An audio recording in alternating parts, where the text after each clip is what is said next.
Good morning students. मैं प्रिया, government polytechnic college Jhunjhunu से। आज का हमारा टॉपिक है ये है SF6 circuit breaker. SF6 circuit breaker में हम ये जानते हैं कि सर्किट ब्रेकर का उपयोग हम एज ए प्रोटेक्शन पर्पज़ के लिए करते हैं। यहाँ पे हम जिस सर्किट ब्रेकर की आज के डिस्कस करेंगे वो है SF6।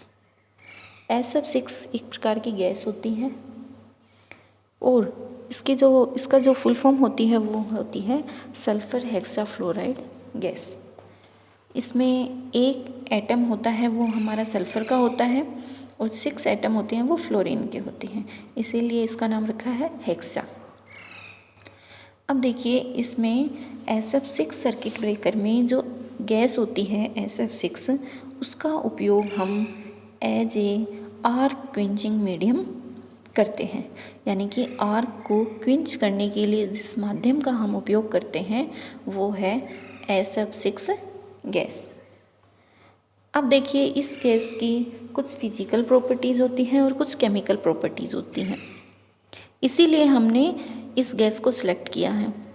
तो आइए हम देखते हैं कि इसकी फिजिकल प्रॉपर्टीज़ कौन कौन सी होती हैं। तो सबसे पहले ये है कि ये जो गैस होती है नॉन इन्फ्लेमेबल होती है, यानी कि यह गैस आग नहीं पकड़ती है, जो सबसे अच्छी प्रॉपर्टी हम बोल सकते हैं इसकी। सेकेंड है कि ये इलेक्ट्रोनेगेटिव होती है। जो गैस होती है हमारी SF6 की हम बात कर रहे हैं कि इलेक्ट्रोनेगेटिव होती है। इलेक्ट्रोनेगेटिव का मतलब होता है कि यह फ्री इलेक्ट्रॉन्स को ऑब्जॉर्व करती है, इसलिए हम इसको बोलते हैं इलेक्ट्रोनेगेटिव। जो SF6 गैस होती है ये कलरलेस होती है, ओडरलेस होती है और नॉन टॉक्सिक होती है। इसकी जो डेंसिटी होती है गैस की वो भी हाई होती है। अगर हम 5th पॉइंट की बात कर रही हूँ, liquefaction of the gas starts at low temperature which depend on pressure, यानी कि हम अगर टेम्परेचर और प्रेशर का बैलेंस नहीं रखेंगे तो क्या होगा, ये गैस फॉर्म से इस लिक्विड फॉर्म में कन्वर्ट होना स्टार्ट कर देती है। तो ये हमें थोड़ा ध्यान रखना होता है। It has excellent heat transfer property. Heat यानी कि इसकी जो कूलिंग प्रॉपर्टी होती है वो भी काफ़ी अच्छी होती है। ये थी SF6 गैस के फिजिकल प्रॉपर्टीज़। अब बात करते हैं हम केमिकल प्रॉपर्टीज़ की। SF6 गैस है वो केमिकली इनर्ट होती है। इसके जो प्रोडक्ट्स होंगे आर्क के साथ में रिएक्ट करने के बाद में जो प्रोडक्ट्स होंगे वो क्या वो टॉक्सिक होंगे। ये थोड़ा सा ध्यान रखना है। गैस खुद नॉन टॉक्सिक होती है, लेकिन आर्क के साथ में रिएक्ट करने के बाद में जो प्रोडक्ट्स निकलते हैं वो हमारे टॉक्सिक होते हैं। Recombination of SF6 gas is very good, यानी कि इस गैस को हम यूज़ में लेके पूरी गैस को हम वापस बाहर नहीं निकालते, इसका रीयूज़ हम करते हैं। इसको वापस हम यूज़ में लेते हैं क्योंकि ये महंगी होती हैं, तो एक बार काम में लेने के बाद में इसको रीयूज़ कर लेते हैं, इसीलिए बोल रहे हैं कि ये रिकॉम्बिनेशन हो जाती है। अब हम बात करेंगे कि हमने SF6 गैस यूज़ में ली है, जिसके हमने फिजिकल प्रॉपर्टीज़ देखी, केमिकल प्रॉपर्टीज़ देखी। अब हम ये देखेंगे कि आर्क को ये क्विंच कैसे करती है। SF6 गैस है, ये आर्क को कैसे ख़त्म करती है। तो आपने सबसे पहले ये देखा होगा कि SF6 गैस की जो प्रॉपर्टीज़ होती है वो होती है इलेक्ट्रोनेगेटिव। इसका मतलब ये होता है कि SF6 है ये फ्री इलेक्ट्रॉन्स को अब्जॉर्ब करने की प्रॉपर्टी रखती है, फ्री इलेक्ट्रॉन्स को अब्जॉर्ब करती है। अब क्या होगा, सपोज करो कि हमारे सिस्टम में कोई फॉल्ट आया। जैसे ही फॉल्ट आया तो क्या होगा कि मूविंग कॉन्टैक्ट है वो फिक्स्ड कॉन्टैक्ट से सेपरेट होना स्टार्ट होगा, और जैसे ही सेपरेट होगा तो उसके बीच में एक आर्क प्रोड्यूस होगी। और वो आर्क क्यों प्रोड्यूस होती है, क्योंकि उस जहाँ पे सेपरेट हुआ है, जो गैप क्रिएट हुआ है, वहाँ पे आयोनाइजेशन होना स्टार्ट हो जाता है और जिससे फ्री इलेक्ट्रॉन्स होंगे वो जनरेट हो जाएंगे, और जिसके कारण फ्री इलेक्ट्रॉन्स को एक पाथ मिल जाएगा और वो एक आर्क के रूप में बन जाएगी। तो इस प्रकार दोनों कॉन्टैक्ट के बीच में एक आर्क बन जाती है। जैसे ही वो आर्क बनती है तो हम क्या करते हैं, उसके अंदर SF6 गैस को भेजते हैं। जो गैस होगी हमारी वो रिएक्ट करेगी किससे, आर्क से, और हमें ये पता है उस आर्क के अंदर फ्री इलेक्ट्रॉन्स हैं, उन्हीं के कारण आर्क बनी है हमारी। तो SF6 गैस है वो किससे रिएक्ट करेगी, फ्री इलेक्ट्रॉन्स को। और हमने ये देखा है कि इसकी प्रॉपर्टीज़ क्या होती है, इलेक्ट्रोनेगेटिव होती है, ये फ्री इलेक्ट्रॉन्स को अब्जॉर्ब करती है। तो जो केमिकल रिएक्शन होगी वो यहाँ पे हम देखेंगे, SF6 प्लस फ्री इलेक्ट्रॉन्स हो गया, ये किस में कन्वर्ट हो गया, SF6 माइनस। एक दूसरी रिएक्शन भी हो सकती है, SF6 प्लस ये इलेक्ट्रॉन है हमारा फ्री, तो ये कन्वर्ट हुआ है SF5 माइनस प्लस फ्लोरीन में। यहाँ पे क्या होगा, ये SF6 गैस है, ये क्या करेगी, उनको फ्री इलेक्ट्रॉन्स को अब्जॉर्ब कर लेगी और किस में चेंज कर देगी, नेगेटिव इमोबाइल आयंस में। इमोबाइल यानी कि जो मूव नहीं कर सकते वो इमोबाइल आयंस हो गए, उनमें ये कन्वर्ट कर देगी। अब क्या होंगे, जो इमोबाइल आयंस बन गए हैं ये हैवी होते हैं कंपेयर टू इलेक्ट्रॉन्स, जिसकी वजह से उनमें इतनी एनर्जी नहीं होती कि वो एक लीड करें, आयोनाइज करें उस पाथ को और वहाँ पे एक आर्क प्रोड्यूस करें। उनके अंदर इतनी एनर्जी नहीं होती है, जिससे क्या होगा, एक डाइलेक्ट्रिक स्ट्रेंथ बन जाएगी उस मीडियम के अंदर, और जो हमारी आर्क बनी थी वो ख़त्म हो जाएगी। और SF6 गैस क्या करेगी, उस आर्क को कूल भी रखेगी, इसीलिए ये बहुत ज़्यादा इफ़िशियंट है हमारे आर्क को क्विंच करने के लिए। अब हम बात करेंगे इसके सर्किट डायग्राम की। तो सबसे पहले तो हम ये देखेंगे कि जो SF6 सर्किट ब्रेकर होते हैं ये कितने टाइप के होते हैं।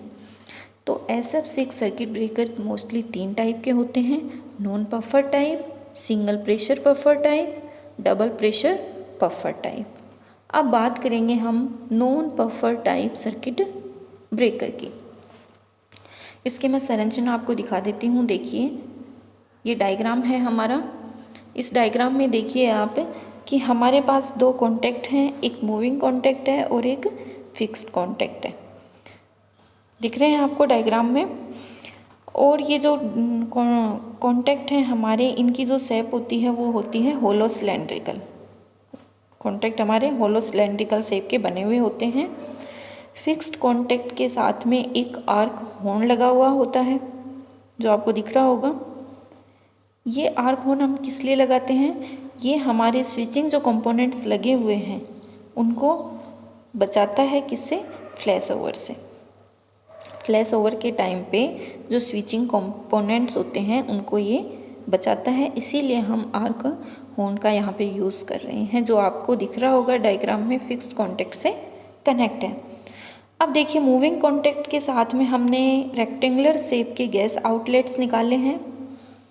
ये क्या करेंगे, जो हमारी गैस होती है वो आर्क से रिएक्ट करेगी और जो प्रोडक्ट्स बाहर निकलेंगे वो कहाँ से निकलेंगे, ये आउटलेट से हमारे प्रोडक्ट बाहर निकल जाएंगे। यहाँ से उस गैस को हम बाहर निकाल देंगे। अब देखिए यहाँ पे आपको एक चीज़ और दिख रही होगी कि जो टिप होंगे हमारे आर्क हॉर्न के और ये कॉन्टैक्ट के, ये दोनों, ये जो टिप हैं हमारे, ये किसके ऊपर, इनकी जो कोटिंग होगी टिप के ऊपर वो किसकी होगी, कॉपर और कॉपर टंगस्टन की हम कोटिंग करते हैं, जो रेजिस्टिव मटेरियल होते हैं। क्यों करते हैं, ताकि इसका क्षय नहीं हो, ताकि ये खराब नहीं हो टाइम के साथ में। अब देखिए जो मेन जो हमारा प्रोसेस होती है, आर्क हमारी बनेगी कहाँ, दोनों कॉन्टैक्ट के बीच में, जो कहाँ पे है, ये एक दिख रहा होगा आपको आर्क चैम्बर, इसमें हमारी आर्क बनेगी और इसी में हम हमारी SF6 गैस को इंजेक्ट करवाएंगे। एक वॉल लगा हुआ होगा, उस वॉल से हम हमारी गैस को हमारी गैस देखिए सबसे इस आर्क चैम्बर में नहीं रहेगी, आर्क चैम्बर के बाहर एक रिजर्वर रहेगा, उसमें हमारी गैस रहेगी और वो रिजर्वर कनेक्ट रहेगा वॉल के थ्रू आर्क चैम्बर से। और जैसे ही कॉन्टैक्ट सेपरेट होगा तो वॉल ओपन होगा और हमारी आर्क है वो हमारी जो गैस है वो आर्क चैम्बर में पहुंचेगी और उस आर्क को ख़त्म कर देगी। ये है हमारी संरचना। अब बात करते हैं हम हमारी वर्किंग की, कैसे काम होता है। तो देखिए सबसे पहले क्या होगा कि मैंने आपको बताया रिजर्वर में गैस रिजर्व रहती है, SF6 गैस है वो रिजर्वर में रिजर्व रहती है। जैसे ही कॉन्टैक्ट सबसे पहले हमारे कॉन्टैक्ट क्या है, क्लोज्ड हैं, यानी कि कोई फॉल्ट नहीं आया है, तब तक हमारी गैस रिजर्व में है। अब देखिए इस टाइम पे जो गैस का जो प्रेशर होता है वो होता है लगभग 2.8 kg। और जैसे ही सिस्टम में फॉल्ट आता है तो क्या होगा, मूविंग कॉन्टैक्ट है वो सेपरेट होना स्टार्ट होगा फिक्स्ड कॉन्टैक्ट से। और हमें पता है कि आयोनाइजेशन से के कारण वहाँ पे एक आर्क भी प्रोड्यूस होगी कॉन्टैक्ट के बीच में। तो जैसे ही हमारा कॉन्टैक्ट सेपरेट होगा तो हमारी रिजर्वर से हमारा कॉन्टैक्ट जुड़ा हुआ रहेगा एक वॉल के थ्रू, वॉल ओपन हो जाएगा। वॉल ओपन होते ही SF6 गैस है वो एक प्रेशर के साथ में आर्क चैम्बर में आएगी और वो जो प्रेशर होगा वो होगा 14 kg। अब क्या होगा, SF6 गैस आई, उसने फ्री इलेक्ट्रॉन से क्या किया, रिएक्ट किया, इमोबाइल आयंस में कन्वर्ट कर दिया और उसको कूल भी कर दिया। इससे हमारी आर्क है वो बहुत कम टाइम में ही ख़त्म हो जाएगी। अब क्या होगा, जैसे ही अब हमारी आर्क तो ख़त्म हो गई है, वो जो हमारी एक करंट बन रही थी आर्क के कारण वो भी ख़त्म हो गई है। तो जो गैस होगी वो कहाँ से पास हो जाएगी, कहाँ से, गैस आउटलेट से पास हो जाएगी और उस गैस को हम वापस रिकम्बाइनेशन या कंडीशन करके कुछ मेथड्स हैं होंगे जिनके साथ हम उन मेथड्स का हम यूज़ करके हम उसको वापस SF6 में कन्वर्ट कर लेंगे और बाद में हम उसका यूज़ कर लेंगे। क्योंकि ये गैस हमारी महंगी होती है इसीलिए हम इसका रीयूज़ भी कर लेते हैं। ये थी हमारी SF6 की वर्किंग। अब बात करते हैं हम एडवांटेज और डिसएडवांटेज की। तो सबसे पहले एडवांटेज तो हमने यही देखा कि नॉन इन्फ्लेमेबल होती है, कोई रिस्क नहीं होती इसमें आग लगने की। दूसरी, इस पे कोई इंसुलेशन प्रॉब्लम टाइप की कोई चीज़ नहीं होती। वेरी शॉर्ट और आर्किंग टाइम होता है, आर्क बहुत जल्दी ख़त्म हो जाती है। कहने का मतलब आर्क लगी और बहुत ही जल्दी जो आर्क बनी है वो बहुत जल्दी ख़त्म हो जाएगी। इसका जो ऑपरेशन होगा वो बहुत फास्ट होगा, नॉइज़लेस ऑपरेशन होगा। इसका यूज़ हम लार्ज करंट को इंटरप्ट करने के लिए कर सकते हैं। और जो पूरी टोटली ही ये सर्किट ब्रेकर क्या होता है, सील्ड होता है, इसीलिए कोई आर्क की संभावना नहीं होती, कोई आग लगने की संभावना नहीं होती। इसीलिए इसका उपयोग हम कोयल माइंस में भी कर सकते हैं। कोई मॉइस्चराइज और डस्ट की प्रॉब्लम नहीं होती। साथ में मिनिमम मेंटेनेंस रिक्वायर्ड है, जो मेंटेनेंस होती है वो बहुत कम होती है। ये थी हमारी एडवांटेज SF6 की। अब हम बात करते हैं डिसएडवांटेज की कि these breakers are costly due to high cost of SF6।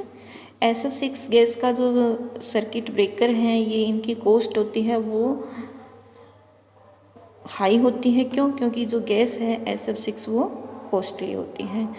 हम इसका क्या करते हैं, आपको पता होगा, जो हमारी आर्किंग प्रोडक्ट्स और जो गैस जो बाहर निकलती है उसको कॉम्बिनेशन और रिकंडीशन करके हम वापस यूज़ ले सकते हैं। इसीलिए इसके लिए हमें कुछ एक्स्ट्रा इक्विपमेंट्स की आवश्यकता होती है, वो कॉस्टली होते हैं, रिक्वायर भी होंगे और वो कॉस्टली भी होंगे। कहीं कहीं अगर आपने इनपरफेक्ट जॉइन कर दिया तो ये गैस ही है, लीक होने की संभावना बन जाती है। और SF6 के कारण जो आर्किंग जो प्रोडक्ट्स बाहर निकले हैं वो पॉइजनियस होते हैं, यानी कि वो टॉक्सिक भी होते हैं। अब इसके यूजेस हैं कि सर्किट ब्रेकर का यूज़ हम हाई पावर सर्विस के लिए करते हैं जिनकी रेंज होती है लगभग 3.6 kV से लेकर 760 kV तक हम SF6 सर्किट ब्रेकर को डिज़ाइन कर सकते हैं।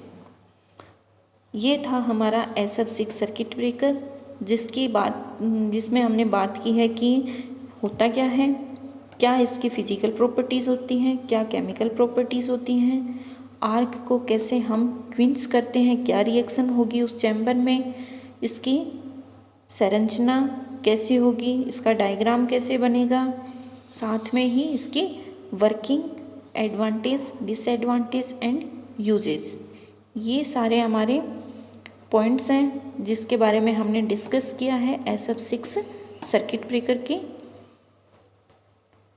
बारे में। Thank you.